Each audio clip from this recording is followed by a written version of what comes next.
A very good evening, everyone. My name is Derron Blake Jr. I am a fourth grade student that attends Northborough Elementary School, and today I will present to you my oratorical submission for the theme. His dream was a moment. Our success is the movement. Let me set the stage. It was the March on Washington for jobs and freedom. August 28, 1963.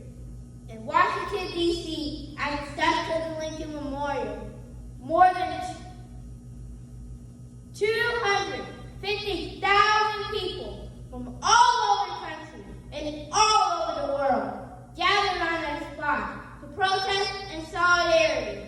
There were blacks, whites, Christians, and Jews expressing the wrongs in our society. Wrongs such as police brutality, racism, segregation, discrimination, and systemic poverty. The country was divided. The hatred and evil felt by minorities was very real. However, African Americans and supporters of the civil rights movement were eager for change. It was late that summer afternoon after a lineup of inspirational hymns, sermons, and speeches came the moment. The moment was the Reverend Dr. Martin Luther King Jr. so eloquently described how, in spite of the Emancipation Proclamation, the Constitution, and the Declaration of Independence, the Negro still was not free. He acknowledged that even after 400 years of being in America, the Negro still suffered immeasurable injustices, including himself. But through all that, he held on to the notion that we all could live in a world that is fair and just by using tactics of peace and dignity. As Dr. King neared the end of his 17-minute speech, he began to describe his world in detail. This notion was more than that. This notion, this moment, was his dream. I say to you today, my friends, and so even though we face the difficulties of today and tomorrow, I still have a dream.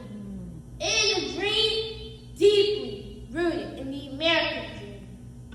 This excerpt from the I Have a Dream speech really connected to the theme for me.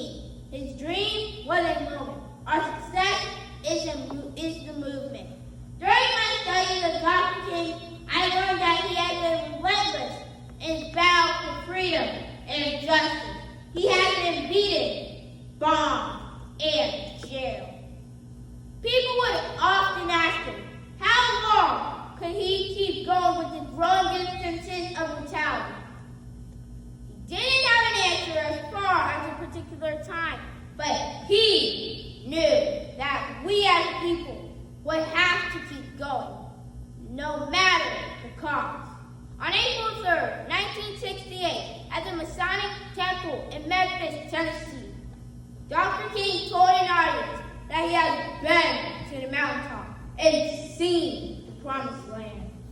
He told them, I may not get there with you, but he wasn't worried or afraid because he saw his own eyes the power of what God could do. Oh, yeah.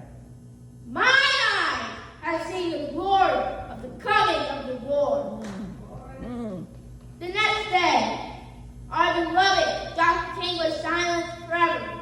He didn't know his future, but he knew we, as the people, would have to keep peacefully moving forward in the struggle for equality and civil rights if we want results. So the question now is, how is the success of today's movement attributed to the moment of Dr. King's dream? The success comes from learning the example Dr. King gave us, living by the principles of his dream. 57 years later, we, as a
kept by force. It can only be achieved by understanding.